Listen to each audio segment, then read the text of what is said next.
آج پھر تو نے کھانے میں نمک تیز کر دیا۔ رشید، تیری بیوی میری جان کی دشمن ہے۔ جان بوجھ کر اس نے کھانے میں نمک تیز کیا ہے تاکہ میں کھانا کھا کر مر جاؤں اور یہ میرے گھر پر عیش کر سکے۔ دسترخوان پر بیٹھے رشید نے اپنی بیوی کو کھا جانے والے انداز سے دیکھا تھا۔ اس کی بیوی سہم سی گئی تھی، فوراً نفی میں سر ہلانے لگی، کہنے لگی میں نے اتنا ہی نمک ڈالا ہے جتنا روز ڈالتی ہوں۔ اچھا تو کیا میں جھوٹ بول رہی ہوں؟ دیکھ لے رشید، تیری بیوی مجھے جھوٹا کہہ رہی ہے۔ یہ سننا تھا رشید نے بیوی کو کھانا بھی نہیں کھانے دیا، اس کی چٹیا سے پکڑ کر اسے کمرے میں لے گیا۔ اس کی بیوی کی چیخیں سن کر باہر بیٹھی رشید کی ماں کے کلیجے میں ٹھنڈک اتری تھی۔ بڑی آئی میرے گھر پر قبضہ کرنے کا سوچنے والی۔ ارے جب تک میں زندہ ہوں مجال ہے رشید میرے خلاف بھی چلے۔ رشید کی بیوی زلیخا اس سے 10 سال چھوٹی تھی۔ باپ تھا نہیں، بس ایک بوڑھی ماں اور بھائی بھابھی کے ساتھ رہتی تھی۔ بھائی بھی غریب تھا، جو ہو سکا اس نے جہیز میں دے کر بہن کو رخصت کیا تھا۔ لیکن جیسے ہی زلیخا نے سسرال میں قدم رکھا، ساس کے تانے شروع ہو گئے تھے۔ زلیخا کی نند اسے کمرے میں لے گئی، لیکن اماں نے رشید کو پوری رات بیوی کے پاس نہیں جانے دیا۔ ارے بھائی، ایسی بھی کیا کنجوسی کہ سسرال والوں کو ایک جوڑا بھی نہ دیا۔ میری تو برادری میں ناک ہی کٹ گئی۔ اماں کو جہیز میں چند ضرورت کا سامان دیکھ کر کلک ہوا تھا۔ ہاں اماں، میرا شوہر بھی کہہ رہا تھا کہ چکن آلو کی بریانی کون براتیوں کے سامنے رکھتا ہے۔ وسیم نے تو ڈھنگ سے کھانا تک نہیں کھایا۔ رشید کی بہن ہاجرہ نے بھی اسی انداز میں کہا۔ ارے رہنے بھی دے ہاجرہ، وہ بھی کوئی کھانا تھا؟ ذرا بھی ذائقہ نہ تھا۔ ارے کھانا تو ہم نے تمہاری بارات پر دیا، لوگ انگلیاں چاٹتے رہ گئے تھے۔ اندر بیٹھی زلیخا کے کانوں میں جب یہ باتیں پڑیں تو سہم کر رہ گئی۔ جانتی تھی اس کی شادی کے لیے بھائی نے کیسے لوگوں کی منت سماجت کر کے ادھار لیا تھا۔ محلے کے سب سے اچھے پکوان سے کھانا پکایا تھا۔ اس کے سسرالیوں کی آؤ بھگت میں کوئی کمی نہیں کی تھی۔ بڑی عزت سے بہن کو رخصت کیا تھا اور اب پورے 1 سال تک بیچارہ محنت مزدوری کر کے ادھار چکائے گا۔ نہ جانے سسرال والوں کو یہ نظر کیوں نہیں آتا کہ لڑکی کے گھر والے کیسے خود کو گروی رکھوا کر اپنی بچی کو بیاتے ہیں۔ وہ اندر بیٹھی زندگی کے خواب ہی بنتی رہ گئی تھی، لیکن ساس نے رشید کو کمرے میں جانے نہیں دیا۔ بیچاری زلیخا انتظار کرتے کرتے ہی سو گئی تھی۔ صبح جب آنکھ کھلی تب بھی کمرہ خالی تھا۔ اس نے اٹھ کر کپڑے تبدیل کیے۔ بڑا عجیب سا رویہ تھا سسرال کا۔ وہ جھجکتے ہوئے کمرے سے باہر نکلی تھی جب سامنے ہی ساس بیٹھی تھی۔ اس نے ان کے سامنے جا کر ادب سے سلام کیا، لیکن وہ غصے سے رخ بدل گئیں۔ ہاجرہ بھی وہیں موجود تھی، بس رشید کہیں نظر نہیں آ رہا تھا۔ ساس نے بنا سلام کا جواب دیے سامنے کچن کی طرف اشارہ کیا اور کہا کہ وہ رہا کچن، جا کر ناشتہ بناؤ۔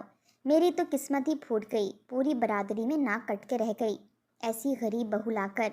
زلیخا ان کے رویوں سے حیران پریشان کھڑی تھی۔ پہلے دن کی بہو کا کوئی چاؤ ہی نہیں انہوں نے دکھایا تھا۔ وہ خاموشی سے کچن میں چلی گئی۔ ہاجرہ بھی پیچھے آ گئی، اسے ناشتے میں ڈھیر ساری چیزیں بنانے کا کہہ کر باہر چلی گئی۔ یہ تھا زلیخا کا سسرال میں پہلا دن۔ سب کے لیے ناشتہ بنا کر اس نے دسترخوان پر رکھا۔ تب رشید سفید شلوار قمیض پہنے اسے دسترخوان پر ہی نظر آیا تھا، لیکن غصے سے چہرہ سرخ تھا۔ رشید نے اسے یوں گھورا کہ وہ سہم سی گئی، ٹھیک سے ناشتہ بھی نہیں کر پائی۔ مجھے تو لگا تھا رشید کا ناشتہ تمہارے سسرال سے آئے گا، مگر دیکھو تو کیسے کمی کمین نکلے ہیں تمہارے سسرال والے۔ ہاجرہ نے پراٹھا کھاتے ہوئے بھائی کے غصے کو اور بھڑکانے کی کوشش کی تھی۔ میرا بھائی پہلے ہی آپ لوگوں سے کہہ چکا تھا کہ وہ زیادہ جہیز اور فضول سی رسومات پر پیسے نہیں لگا سکتا۔ اگر آپ کو اعتراض تھا تو شادی سے پہلے ہی بتا دیتے۔ زلیخا کا یہ کہنا تھا۔ رشید دھاڑتے ہوئے اس پر چلایا، میری ماں کے سامنے زبان چلاتی ہے کمینی۔ زلیخا رات سے یہ باتیں سن رہی تھی۔ رشتہ طے ہونے سے پہلے ہی اس کے بھائی نے رشید کی ماں سے ساری باتیں کہہ دی تھیں۔ اس وقت تو انہیں زلیخا پسند تھی، کم عمر معصوم اور بھولی بھالی سی لڑکی تھی۔ پھر ان کی تیز مزاجی کی وجہ سے رشید کا کہیں رشتہ بھی نہیں ہو رہا تھا۔ اس وقت تو وہ چپ رہیں، لیکن رات سے بیٹے کے کان بھر رہی تھیں۔ رشید اپنی جگہ سے اٹھا اور زلیخا کا بازو پکڑ کر گھسیٹتے ہوئے کمرے میں لے گیا۔ 2-4 تھپڑ اس کے منہ پر مارے، پھر مغلیات بکنے لگا۔ خبردار، جو آج کے بعد میری ماں کے سامنے زبان بھی چلائی تو تمہاری چٹیا کھینچ کے اپنے گھر سے باہر نکال دوں گا۔ زلیخا تو اس قسم کے رویے کو دیکھ کر ہی حیران ہوئی تھی۔ اس کا بھائی بے شک غریب تھا، لیکن بھائی بھابھی دونوں ہی اسے پیار سے پالا تھا۔ شادی کی پہلے ہی صبح رشید نے اسے مار مار کر اس کی شکل بگاڑ کر رکھ دی تھی کہ اس کی ماں کے سامنے وہ دوبارہ زبان نہ چلائے۔ زلیخا رونے لگی۔ ابھی رات کو ہی تو بھائی نے اسے رخصت کیا تھا، اور کیسے کیا تھا وہ یہ بھی جانتی تھی، اس لیے ہر جبر سہ گئی۔ رشید نے کہا چل اب اٹھ اور میری ماں سے معافی مانگ۔ زلیخا کے پاس دوسرا راستہ بھی نہ تھا، اپنے بھائی کو مزید پریشان نہیں کر سکتی تھی، اس لیے اٹھی اور زخمی وجود کے ساتھ اپنے کانپتے ہاتھ جوڑ کر روتے ہوئے ساس سے معافی مانگنے لگی۔ ساس نے گھمنڈ سے اپنے آبرو چڑھائے تھے، پھر رشید کو بلا کر پیار کرنے لگی۔ میرے تو بھاگ ہی کھل گئے ہیں، ایسا فرما بردار بیٹا ملا ہے مجھے۔ رشید پر وہ نہال سی ہو رہی تھیں۔ زلیخا خون کے آنسو پی کر رہ گئی، لیکن یہ سلسلہ تو جیسے زلیخا پر جاری ہی ہو گیا تھا۔ رشید بات بات پر اسے مارنے لگا تھا۔ آئے دن ہاجرہ ناراض ہو کر میکے بیٹھ جاتی، پھر کئی مہینے گھر پر ہی بیٹھی رہتی کہ شوہر بڑا ظالم ہے۔ ماں بھی داماد کو بد دعائیں دینے لگتی، اللہ پوچھے اس وسیم کو، میری ہائے لگے، اللہ کرے اس کی بہن بھی برباد ہو کر میکے بیٹھ جائے۔ رشید کی ماں اپنے دوپٹے کو پھیلائے داماد کو بد دعائیں دے رہی تھی۔ زلیخا کچن میں کھڑی کھانا بنا رہی تھی۔ نہ ہاجرہ کے منہ پر زخم کا کوئی نشان تھا، نہ ہی اسے دیکھ کر یہ لگ رہا تھا کہ اس پر کوئی ظلم ہوا ہے۔ بس دوپٹے سے آنکھیں رگڑ کر آنکھیں سرخ کر لیں تاکہ بھائی کو لگے بہن اپنے گھر سے بڑی دکھی آئی ہے۔ انہی دنوں زلیخا کو خوشخبری بھی تھی۔ ڈاکٹر نے سختی سے آرام کا مشورہ دیا تھا، لیکن آرام اس بیچاری کی قسمت میں کہاں تھا۔ کچن میں کھڑی کھانا بنا رہی تھی اور باہر ساس نند کے ڈرامے بازیوں کو سن رہی تھی۔ ایک چپ تھی جو زلیخا نے اپنے لبوں پر لگا لی تھی، اپنے بھائی اور بوڑھی ماں کو اپنی وجہ سے پریشان نہیں کرنا چاہتی تھی۔ رشید بہن سے کہنے لگا کہ تو کہے تو وسیم سے میں 2 ہاتھ کر لیتا ہوں، میں نے اپنی بہن کی قیمت نہیں وصولی اس سے جو وہ ایسا سلوک کرتا ہے۔ بھائی رشید رہنے دے، تو 4 جملے بول کر گھر بیٹھ جائے گا اور وہ کم ذات مرد مجھ پر ہاتھ اٹھائے گا۔ مرد کی مار سہنا کوئی آسان بات تھوڑی ہے۔ ہاجرہ نے دوپٹے سے آنکھیں رگڑ کر یوں سرخ کیں جیسے رو رہی ہو۔ بغیرت کہیں کا، عورت پر ہاتھ اٹھا کر خود کو مرد سمجھتا ہے، مرد کہلانے کے لائق ہی نہیں ہے یہ شخص۔ رشید نے بے جان آواز سے یہ جملہ بولا تھا۔ اندر کچن میں کھڑی زلیخا کو ہنسی آئی تھی کہ اپنی بہن پر ہاتھ اٹھانے والا مرد کہلانے کے لائق نہیں تھا، اور میرے معاملے میں بیوی پر ہاتھ اٹھانا مرد کی شان سمجھی جاتی تھی۔ اسے یاد آنے لگا کہ چند دن پہلے رشید کے کپڑے دھوتے ہوئے ذرا سا تیل کا نشان رہنے پر اماں نے کیسے بات کا بتنگڑ بنا کر رشید سے اسے مار پڑوائی تھی۔ پھر کہنے لگی مرد کی شان ہے عورت پر ہاتھ اٹھانا، اور آج پتہ نہیں بیٹی سچ بھی کہہ رہی تھی کہ جھوٹی کہانی سنا رہی تھی، لیکن بھائی کی غیرت فوراً جاگ اٹھی تھی۔ پتہ نہیں ایسے مرد کیسے دوگلی باتیں کر جاتے ہیں، جو سلوک بیوی سے کرتے ہوئے انہیں ٹھیک لگتا ہے لیکن اگر بہنوئی بہن کے ساتھ کرے تو ظلم لگتا ہے۔ ایسے دامن پھیلا کر بد دعائیں دی جاتی ہیں۔ کھانا پکا کر اس نے دسترخوان پر لگایا اور خود کمرے میں چلی گئی۔ وہ ان کے معاملات میں کچھ نہیں کہتی تھی، اور آج کل طبیعت بھی ٹھیک نہ تھی، اس لیے اتنا کھانا بنا کر اس کی بھوک ہی مر جاتی تھی۔ وہ کچھ دیر آرام کی غرض سے بیڈ پر لیٹ گئی۔ جب رشید کمرے میں آیا، اسے بیڈ پر لیٹا دیکھا تو چلانے لگا، میری بہن اپنے سسرال کے ظلم جبر سہتی ہوئی ہمارے گھر آئی ہے، اور تجھے اتنا بھی نصیب نہ ہوا کہ 2 بول اس سے ہمدردی کے 2 بول بول لوں۔ میرے سر میں درد ہے رشید، اور ڈاکٹر نے بھی زیادہ کھڑے رہنے اور کام کرنے سے منع کیا ہے، اور میں کب سے کچن میں کھڑی کام کر رہی ہوں۔ تم کیا انوکھا بچہ پیدا کر رہی ہو؟ میری ماں نے پیدا نہیں کیے، ساری دنیا کی عورتیں ہی بچہ پیدا کرتی ہیں، یہ ڈاکٹر تو جان بوجھ کر ایسا کہتے ہیں۔ چلو اٹھو اور ہاجرہ کے پاس جا کر بیٹھو، بیچاری اپنے گھر سے دکھی آئی ہے۔ وہ فوراً سے اٹھ بیٹھی، اگر ذرا بھی بحث کرتی تو وہ غصے میں اندھا ہو جاتا۔ جب سے ہاجرہ آئی تھی اس کا کام بڑھ گیا تھا، کیونکہ وہ پانی تک خود نہیں پیتی تھی، وہ بھی زلیخا سے ہی منگواتی تھی۔ 1 ماہ بعد وسیم گھر آیا ہاجرہ کو واپس لے جانے کے لیے۔ میری بیٹی تمہارے ساتھ نہیں جائے گی۔ ارے وہ کیا تمہارے گھر والوں کی ملازمہ ہے جو سب کی چاکری کرتی پھرے، اور تمہارا جب جی چاہے تم اس پر ہاتھ اٹھاؤ؟ ارے بھائی ابھی ہم زندہ ہیں، مرے نہیں ہیں، ہماری بیٹی کی 2 وقت کی روٹی ہم پر بھاری نہیں ہے۔ زلیخا کی ساس نے آج تک داماد کا لحاظ نہیں رکھا تھا۔ وہ کہنے لگا اپنی بیٹی کو بھی کہیں کہ وہ اپنی زبان کو لگام دیا کرے، بدتمیزی کرے گی تو ایسے ہی جوتے کھائے گی، اور آپ کی بیٹی کو آتا کیا ہے جو یہ میرے گھر والوں کی خدمت کرے، نہ ڈھنگ کا پکا سکتی ہے نہ کسی کو پوچھتی ہے، بس اپنے کمرے میں بیٹھی رہتی ہے۔ رشید نے ہاجرہ کی طرف دیکھا تو وہ نظریں چرا گئی۔ بہرحال کافی بحث مباحثے کے بعد وہ وسیم کے ساتھ چلی گئی۔ وقت یوں ہی گزرنے لگا۔ 9 ماہ بعد اللہ نے رشید کو ایک بیٹے سے نوازا تھا۔ اس دن تو ماں بیٹے کے پاؤں زمین پر نہیں ٹک رہے تھے۔ پہلی بار رشید نے بھی زلیخا سے آرام سے بات کی تھی۔ زلیخا کو لگا کہ شاید اس پر آزمائشوں کا سلسلہ ختم ہو گیا ہے، لیکن ایسا نہیں تھا۔ اس کے گھر بیٹا ہوا تو ہاجرہ ٹسوے بہانے لگی، کیونکہ اب تک وہ بے اولاد تھی۔ زلیخا کے بیٹے کو دیکھ کر منہ بھر کر کہہ دیا کہ رشید اپنا بچہ مجھے دے دے۔ یہ بات سن کر تو زلیخا کی جان پر بنی تھی، وہ کیسے اپنے جگر کا گوشہ اٹھا کر دے دیتی۔ اس نے اپنا بچہ گود میں لے کر سینے سے لگایا تھا۔ اس بار رشید بھی چپ تھا۔ ہاجرہ رونے لگی، کہنے لگی مجھے اپنا بیٹا دے دو۔ زلیخا رونے لگی۔ رشید کچھ دیر تو چپ رہا، پھر کہنے لگا کہ وہ اپنا بچہ نہیں دے سکتا۔ یہ بات سن کر ماں کے بھی ہوش اڑے تھے کہ رشید نے بہن کو انکار کیسے کر دیا۔ اماں کہنے لگی رشید شرم نہیں آئی تجھے بہن کو انکار کرتے ہوئے؟ ارے بچے کا کیا ہے، اگلے سال پھر لے لینا۔ زلیخا رونے لگی، کہنے لگی رشید مجھ سے میری جان مانگ لے، لیکن میں اپنی اولاد نہیں دوں گی، مجھے اپنا بچہ بہت پیارا ہے۔ زلیخا کی بات سن کر ساس نے کہا تو کیا میں کیسے لے کر آئی ہے بچہ؟ یہ میرے بیٹے کی اولاد ہے، میرا خون ہے۔ یہ کہہ کر ساس نے بچہ زلیخا سے چھین لیا۔ وہ رونے لگی، بلکنے لگی، رشید مجھ سے بچہ مت چھینو، میرا بچہ مجھے دے دو۔ رشید چپ تھا، ماں کے سامنے کچھ نہیں بولا، لیکن بچہ ماں کی گود سے جدا ہوتے ہی رونے لگا۔ بچے کے رونے پر زلیخا بے کل سی ہو کر اپنے بچے کو پکڑنے لگی، لیکن ساس نے اسے پیچھے زور سے دھکا دیا اور بچہ ہاجرہ کی گود میں ڈال دیا۔ زلیخا کے پیٹ میں شدت سے درد ہونے لگا، وہ بلک بلک کر رونے لگی۔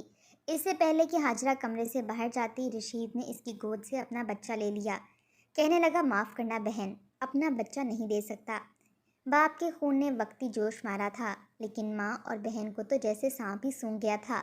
رشید نے بیوی کو سہارا دے کر بیڈ پر لٹایا اور بچہ اسے دے دیا۔ دونوں ماں بیٹی کمرے سے باہر نکل گئیں۔ ہاجرہ تو رو رو کر ماں سے کہنے لگی دیکھ لیا تو نے اماں، بیٹے کا اصل روپ کیسے گرگٹ کی طرح سے رنگ بدلا ہے۔ اس کی اماں چپ تھی، کسی گہری سوچ میں پڑ گئی تھی۔ دونوں ماں بیٹیاں یہی منصوبہ بناتی رہیں کہ کیسے بیٹے کے دل سے بیوی بچے کی آنے والی ذرا سی محبت کو بھی ختم کر سکیں۔ اس کے بعد ہاجرہ تو اپنے گھر چلی گئی، لیکن زلیخا کا جینا اس کی ساس نے دوبھر کر دیا تھا۔ ہر وقت اس کے ہر کام میں عیب نکالتی رہتی، لیکن اب رشید زلیخا کو زیادہ کچھ نہیں کہتا تھا۔ اس کا بچہ 1.5 سال کا ہو گیا تھا اور یہ بات ماں سے برداشت ہی نہیں ہو رہی تھی کہ وہ کیوں زلیخا پر ہاتھ نہیں اٹھاتا۔ ایک بار ساس نے رشید کے سامنے ہی زلیخا سے چائے کا کپ مانگا۔ وہ جیسے ہی ساس کو چائے دینے لگی تو ساس نے خود پر الٹ لیا۔ ساس کا ہاتھ چل گیا تو وہ بلبلانے لگی، کہنے لگی تو مجھے جلا کر مارنا چاہتی ہے، میرا ہاتھ چلا دیا۔ زلیخا بیچاری پریشان ہو گئی۔ اس سے پہلے کہ کچھ کہتی، رشید نے غصے سے اس کے منہ پر تھپڑ مار دیا۔ کہنے لگا اندھی ہو گئی تھی کیا؟ ماں نے وویلا مچایا اور شامت زلیخا کی آ گئی تھی۔ وہ رونے لگی کہ رشید میں نے ایسا نہیں کیا، لیکن رشید نے اسے اس دن بہت مارا۔ ماں کا ہاتھ تو جل گیا تھا، لیکن دل بڑا ٹھنڈا ہوا تھا کہ بیٹا پھر سے ویسا ہو گیا ہے۔ پھر تو زلیخا کی ساس نے یہی کام پکڑ لیا تھا، وہ کبھی کھانے میں نمک تیز کر دیتی، کبھی مرچ تیز کر دیتی۔ زلیخا کے ہاتھ کا کھانا کھا کر غش کھانے لگتی، رشید کے سامنے یہ ظاہر کرتی جیسے زلیخا اسے مارنا چاہتی ہو، اور یہ سب دیکھ کر رشید زلیخا پر شک کرنے لگا۔ آج بھی اس نے زلیخا کو بہت مارا تھا، لیکن وہ بیچاری سہ رہی تھی۔ لیکن ہاجرہ جب آئی تو ماں کو ایک نئی پٹی پڑھا کر چلی گئی۔ ماں اس بار سوچ میں پڑ گئی، کہنے لگی ہاجرہ یوں تو بڑا مسئلہ ہو جائے گا۔ کچھ نہیں ہوتا اماں، اس کمینی نے مجھے اپنا بچہ نہیں دیا۔ میرے دل میں وہ آگ لگی ہے کہ جب تک بھائی اس کی ہڈی پسلی نہیں توڑ دیتا، میرے کلیجے کو ٹھنڈ نہیں پڑے گی۔ یہ 2 تھپڑ سے تجھے سکون آتا ہوگا، مجھے نہیں، اس لیے جو تجھے سمجھایا ہے وہی کر۔ ماں سوچ میں پڑ گئی۔ اس کے بعد یہی ہوا۔ اماں اب زلیخا سے کہتی کہ دھلے کپڑے صحن کی بجائے چھت پر ڈال کر آؤ۔ وہ جانتی تھی کہ برابر والے گھر کا نوجوان لڑکا کبوتر باز ہے، سارا دن چھت پر اپنے کبوتروں کی دیکھ بھال کو لگا رہتا ہے، اس لیے بیٹے کے دل میں زہر بھرنا آسان تھا۔ رشید شام کو ہی گھر واپس لوٹ آتا تھا۔ عین اسی وقت اماں زلیخا سے کہتی کہ جا چھت سے کپڑے اتار کر لے آ۔ زلیخا چھت پر چلی جاتی۔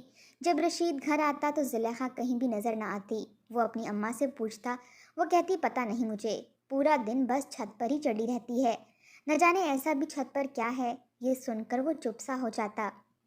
جب زلیخا نیچے آتی تو وہ پوچھتا چھت پر کیا لینے گئی تھی۔ وہ کہتی دھلے کپڑے اتارنے گئی تھی۔ لو بھلا، اتنی دیر لگتی ہے 4 کپڑے اتار کر لانے میں؟ 2 گھنٹے سے تو تم اوپر ہو۔ ساس نے دھڑلے سے جھوٹ بولا تھا۔ زلیخا کہنے لگی امی، میں ابھی ہی تو اوپر گئی تھی۔ زلیخا نے وضاحت دینا چاہی۔ دیکھ لو، تمہاری بیوی کو تو عادت ہے تمہارے سامنے مجھے جھوٹا کرنے کی۔ رشید کا یہ سن کر پارا ہائی ہو جاتا۔ وہ کہنے لگا میری ماں کو کیا پڑی ہے جھوٹ بولنے کی۔ زلیخا نے کوئی جواب نہ دیا اور کچن میں چلی گئی۔ 2-4 دن اماں رشید کے یہی کان بھرتی رہی کہ جب بھی پڑوس کا کبوتر باز چھت پر جاتا ہے تیری بیوی تو نیچے ٹکتی ہی نہیں، بہانے سے اوپر بھاگ کر جاتی ہے۔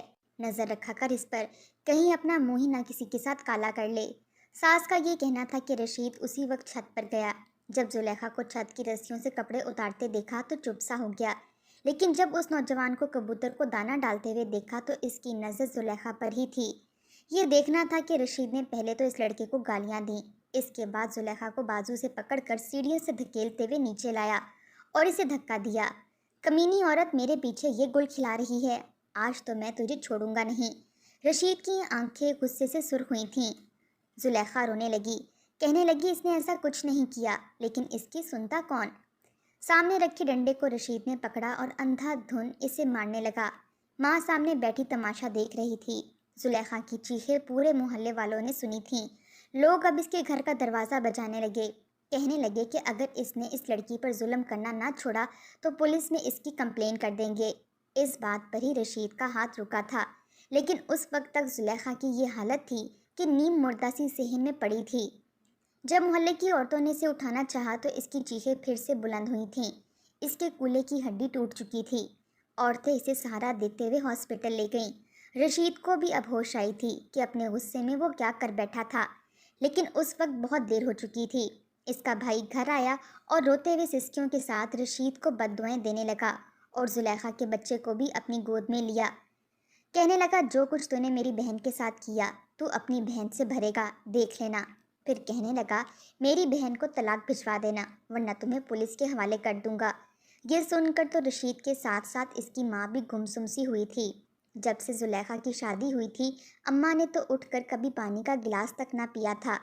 انہیں تو لگا تھا بھائی غریب ہے اس لیے ہم اس کی بہن کے ساتھ جو چاہیں کرتے رہیں، ہمیں کوئی پوچھنے والا نہیں ہے، لیکن اب تو وہ طلاق کا کہہ گیا تھا۔ رشید بھی اب چپ تھا۔ اگلے ہی روز ہاجرہ بھی گھر آ گئی، لیکن ماں کا بگڑا موڈ دیکھ کر کہنے لگی کہ تجھے کیا ہوا ہے؟ وہ کہنے لگی تیرے کہنے پر میں نے یہ سب کیا تھا اور اب اس کا بھائی طلاق مانگ رہا ہے، گھر کون سنبھالے گا؟ میری بوڑھی ہڈیوں میں اب اتنی جان نہیں کہ گھر کے سارے کام کر سکوں۔ ہاجرہ کو اس بات سے بھلا کیا غرض تھی، وہ جو چاہتی تھی وہ ہو گیا تھا، اس لیے واپس اپنے گھر چلی گئی۔ رشید جب تھکا کام سے واپس آتا تو ماں کے رونے شروع ہو جاتے کہ مجھ سے گھر کے کام نہیں ہوتے، یا زلیخا کو واپس لے آ یا دوسری شادی کر لے۔ جس طرح سے ان لوگوں نے زلیخا پر ظلم ڈھائے تھے کوئی بھی شخص انہیں اپنی بیٹی کا رشتہ نہ دیتا، اور زلیخا کا بھائی بار بار طلاق مانگ رہا تھا۔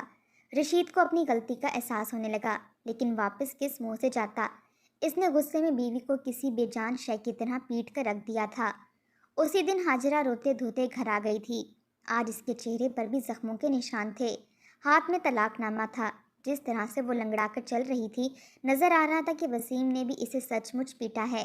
ماں کا ہاتھ دل تک پہنچا تھا، بیٹی کا رونا تڑپنا دیکھا نہیں جا رہا تھا۔ ہاجرہ کو وسیم نے بدکاری کا الزام لگا کر طلاق دے دی تھی اور دوسری شادی بھی کر چکا تھا۔ بیٹی کا گھر اجڑا تو ماں دل پکڑے رونے لگی کہ ہاجرہ تجھے زلیخا کی ہائے لگ گئی، میں کہتی رہی کہ یہ الزام اس پر نہ لگا، لیکن تجھے تو بس اپنا کلیجہ ٹھنڈا کرنا تھا، تجھے اب کون پوچھے گا اس عمر میں، اوپر سے تو بانجھ بھی ہے۔ یہ سن کر رشید کی آنکھیں کھلی تھیں، سمجھ میں آ گیا تھا نا، بہن کی ملی بھگت نے اس کا گھر اجاڑ دیا ہے۔ ماں اسی وقت دل پکڑے غش کھا کر گر گئی تھی۔ بیٹی کا صدمہ برداشت نہ ہوا تو خالق حقیقی سے جا ملی۔ رشید کو اب احساس ہوا تھا، اس لیے بھاگا دوڑا سسرال پہنچا تھا کہ زلیخا کی منت سماجت کر کے اسے گھر لے آئے، لیکن جب سسرال پہنچا تو ایک میت اور صحن میں پڑی تھی۔ زلیخا مر چکی تھی، اس کا بچہ ماں کا کفن پکڑے زاروں قطار رو رہا تھا۔ گھر برباد ہو چکا تھا، لیکن اب پچھتانے کا کیا فائدہ؟